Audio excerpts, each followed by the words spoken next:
Me llamo Isabel Torres. Tengo 62 años. Oaxaca en octubre huele a leña quemada y dulce de calabaza. Mi hija, Ana, quiso organizar una cena de Halloween este año, algo festivo, según ella.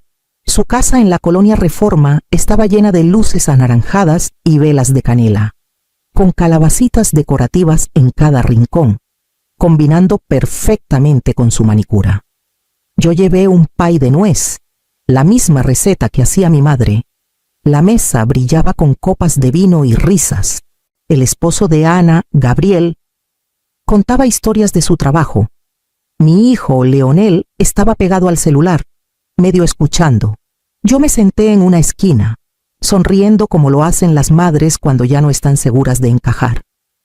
Estábamos a medio camino con el asado cuando mencioné, con suavidad, que aún quería hablar del pequeño préstamo de la primavera pasada, 20,000 pesos para arreglar la casa.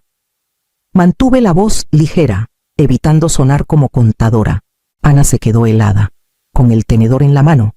Mamá, dijo, con un tono alegre pero cortante. ¿Podemos no hablar de eso ahora? Asentí, pero no había terminado. De verdad, tienes que dejar de pedir dinero. Es incómodo.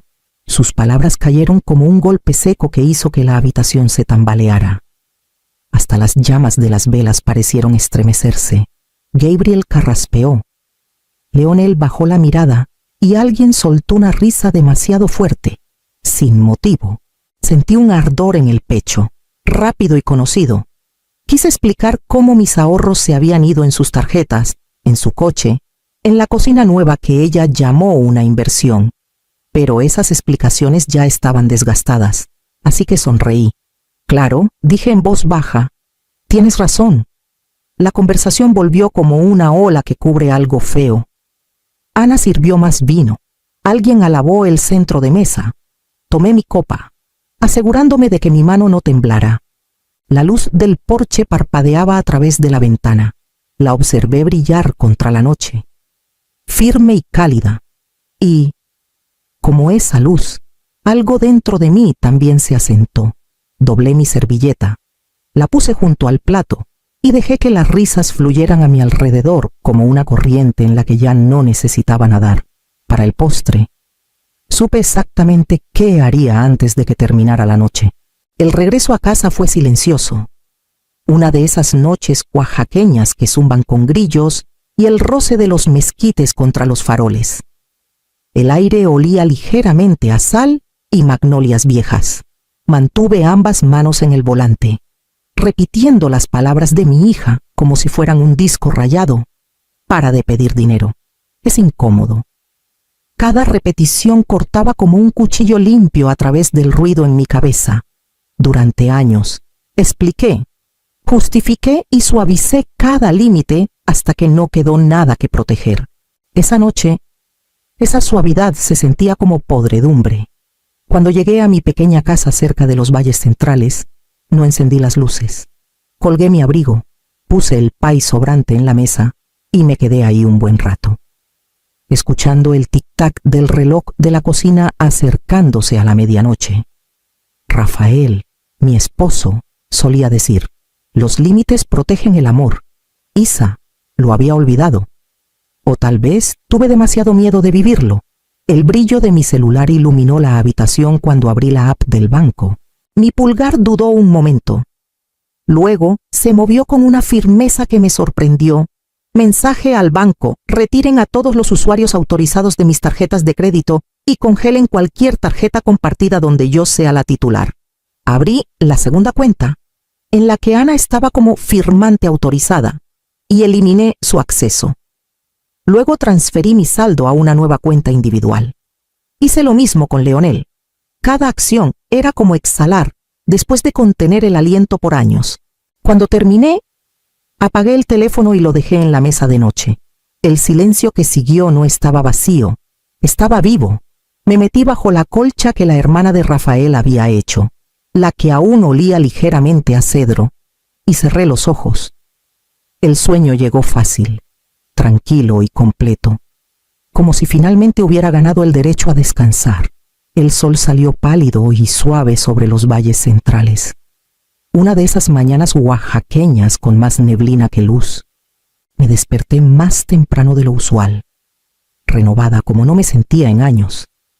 La casa estaba en silencio, salvo por el zumbido leve del refrigerador y el crujido del suelo de madera bajo mis pantuflas. El primer zumbido llegó mientras molía el café, luego otro y otro más. Mi celular, boca abajo en la mesa, vibraba como insecto atrapado. Lo dejé. Para cuando serví mi café, las notificaciones llenaban la pantalla. 12 mensajes de Ana, 3 llamadas perdidas de Leonel y un mensaje de Gabriel que decía: por favor, llámale, está en pánico. Me senté a la mesa de la cocina, sosteniendo la taza caliente entre las palmas, y leí el primero. Mamá, mi tarjeta fue rechazada en Soriana. ¿Qué pasa luego, mamá? Esto no es gracioso. Tengo cuentas que pagar hoy. Y finalmente, ¿por qué me haces esto? Puse el celular boca abajo otra vez y miré por la ventana. La luz del sol tocaba las macetas con helechos en el alféizar, su verde atrapando destellos dorados. Tomé la regadera y seguí con los pequeños rituales de mi mañana: regar despacio, cortar una hoja seca, limpiar la mesa. El mensaje de Leonel llegó después, cortante e impaciente. Esto es cruel, mamá. Podrías habernos avisado. Cruel. La palabra se quedó amarga y absurda. Durante años di sin avisar cheques, transferencias, pagos de emergencia que vaciaron mis ahorros mientras prometían arreglarlo después. Fui generosa hasta el exceso. Ahora, no hacer nada era, al parecer, un acto de guerra. Para el mediodía, 23 llamadas perdidas parpadeaban en rojo. La casa seguía en silencio, salvo por el suave tintineo de mi cuchara contra la taza. Respiré el silencio y lo dejé llenarme. Por primera vez, la paz no se sentía vacía, se sentía ganada. Tras la muerte de Rafael, la casa se volvió demasiado silenciosa, de un modo que no sabía que el silencio podía ser. No era el silencio suave y tranquilo, era el que retumba, el que hace que el tintineo de una taza suene demasiado fuerte. Intenté llenar el espacio con cosas pequeñas: una lámpara nueva, un gato callejero que no quiso quedarse, repeticiones interminables en la tele, pero nada cubría el silencio que él dejó. La gente tuvo buenas intenciones. Trajeron cazuelas, enviaron tarjetas, llamaron un par de veces. Luego, la compasión se desvaneció y la vida siguió, para todos, menos para mí. Los chicos vinieron el primer mes, con flores y sonrisas corteses. Ana lloró en el porche, tomándome la mano como si ella fuera la viuda. Mamá, nosotros te cuidaremos, dijo, y le creí. 2 meses después, llamó desde su cocina. Algo sobre un gasto inesperado, una factura de tarjeta que no podía pagar, solo hasta que las cosas mejoren, prometió. Era un favor tan pequeño, y yo quería volver a sentirme útil. Escribí el cheque sin dudar. Luego vino Leonel.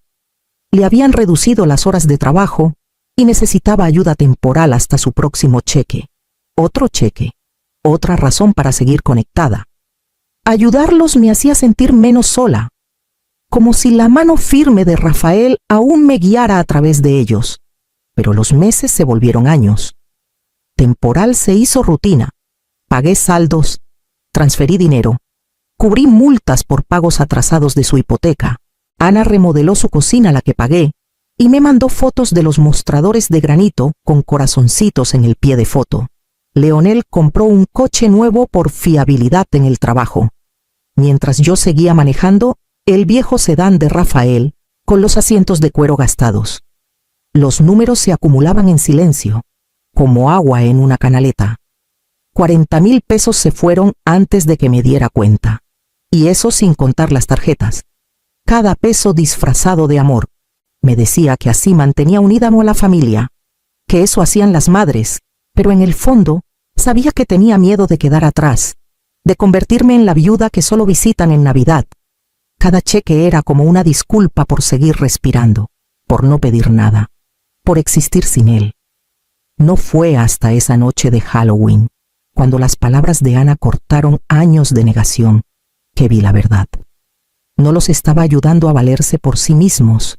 Estaba financiando su comodidad para no enfrentar mi propia soledad. Y ahora, ese silencio en la casa no se sentía tan vacío. Era una advertencia que ignoré demasiado tiempo. Eran apenas pasadas las 9 cuando escuché el portazo del coche.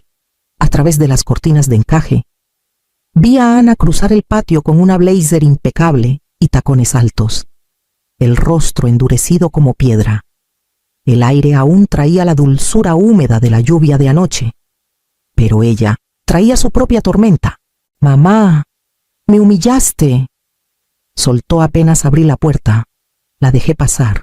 El aroma de su perfume llenó el pasillo caro, floral, un olor que ahora asociaba con culpa. No se sentó. Se quedó de pie, con los brazos cruzados, las mejillas encendidas. «¿De qué hablas?», pregunté en voz baja, aunque ya lo sabía. Mi tarjeta fue rechazada en el súper, delante de gente que conozco. Ni siquiera pudiste avisarme. Junté las manos, sintiendo su firmeza. No pensé que tuviera que hacerlo. Dije, «¿Sabías que el dinero no era tuyo?». Se le abrió la boca. «Eres increíble. Después de todo lo que he hecho por esta familia, me haces esto». Esos fueron regalos. Caminé hacia la mesa auxiliar. Saqué una carpeta pequeña y la puse en la barra de la cocina. «No, cariño», dije suavemente. «Estas son las mensajes donde dijiste que me pagarías para la primavera. Todos y cada uno». Echó un vistazo a las páginas impresas. Luego, desvió la mirada, con la mandíbula tensa. «Estás tergiversando las cosas. Las familias se ayudan. El amor sin respeto no es ayuda», respondí. «Es dependencia. Y no puedo seguir fingiendo que es algo noble».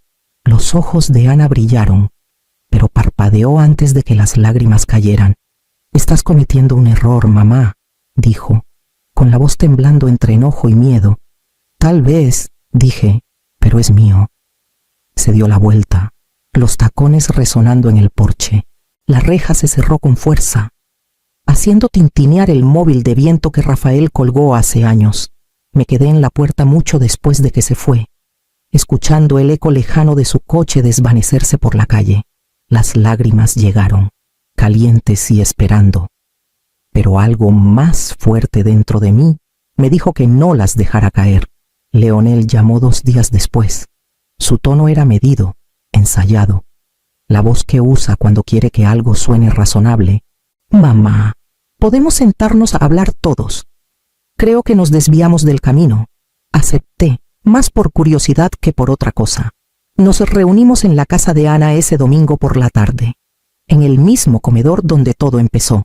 La mesa lucía igual, centro de mesa pulido, velas encendidas, pero el aire se sentía más frío, como si el calor hubiera sido reemplazado por estrategia.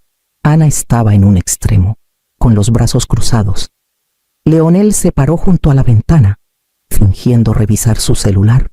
Por un momento nadie habló. Luego Ana comenzó. «Mamá, estamos preocupados por ti. Has estado actuando diferente desde que papá murió». «¿Diferente cómo?», pregunté. Leonel se giró, apoyándose en la pared. «Siempre has sido generosa, comprensiva, pero últimamente estás distante, a la defensiva. No eres tú». Ana asintió con entusiasmo. «Tal vez deberías hablar con alguien. Un terapeuta, quizá. Has pasado por mucho. No queremos que el duelo te haga dura». Sus palabras flotaban entre preocupación y acusación, perfectamente equilibradas. Miré los rostros que crié, tan seguros, tan hábiles en el lenguaje de la manipulación sutil, y me di cuenta de cuánto tiempo confundí su sentido de merecimiento con amor. Doblé mi servilleta con cuidado, alisando la tela bajo mis dedos antes de hablar. «Aprecio su preocupación», dije con calma, «pero no estoy enojada. Solo estoy cansada de pagar por los errores de los demás». Leonel frunció el ceño. «Mamá, eso no es justo. Es perfectamente justo». Lo interrumpí suavemente. «Justicia es todo lo que he pedido». Los ojos de Ana se abrieron, pero no discutió. El silencio que siguió fue denso y frágil, como vidrio a punto de romperse. Me levanté, empujé la silla hacia atrás y tomé mi abrigo del perchero. Gracias por invitarme, dije, con voz tranquila y cortés. La próxima vez, reunámonos en un lugar neutral. Ninguno se movió mientras caminaba hacia la puerta. Sentí sus miradas en mi espalda, buscando culpa, esperando que flaqueara, pero no lo hice. La puerta se cerró con un clic suave, sellando el silencio detrás de mí. Por primera vez en años, no miré atrás. Esa noche, la casa estaba en silencio, salvo por el suave zumbido del ventilador de techo. Me senté a la mesa de la cocina, rodeada de papeles a medio ordenar estados de cuenta, recibos y carpetas que llevaba meses queriendo organizar. La luz de la lámpara hacía que la tinta pareciera más vieja, desvaída y cansada. Al principio, fueron cosas pequeñas las que me llamaron la atención: un cargo de una boutique a la que nunca fui, una reservación de cena en Guadalajara, una estancia en hotel a mi nombre de hace 6 meses. Revisé más estados de cuenta, con una inquietud que crecía con cada página. El patrón era claro: compras de lujo, gastos de viaje, pedidos en línea, no míos. Seguí leyendo hasta que la verdad se impuso tan claramente que me quitó el aliento. Ana había estado usando mi tarjeta durante casi un año. Por un largo momento, no pude moverme. Miré los números, las firmas, las confirmaciones digitales que llevaban mi nombre pero su vida detrás. Todas esas noches que llamó para ver cómo estaba, todos esos mensajes alegres, no eran cariño, eran mantenimiento, manteniendo abierto el banco de su madre. Un dolor sordo llenó mi pecho, no agudo como el enojo, sino profundo y hueco. La traición no grita, se asienta, callada y segura. Tomé mi celular. Llamé al banco y reporté el fraude. Mi voz se mantuvo calmada mientras confirmaba cada transacción, cada cuenta que debía cerrarse. Cuando terminó, salí al porche. El aire estaba fresco, con el aroma del río y un leve jazmín del cerco del vecino. Tomé la foto de Rafael de la mesa junto a la puerta, la de él sonriendo frente a nuestra primera casa, y la puse en mi regazo. Tenía razón, Rafael, susurré en la oscuridad.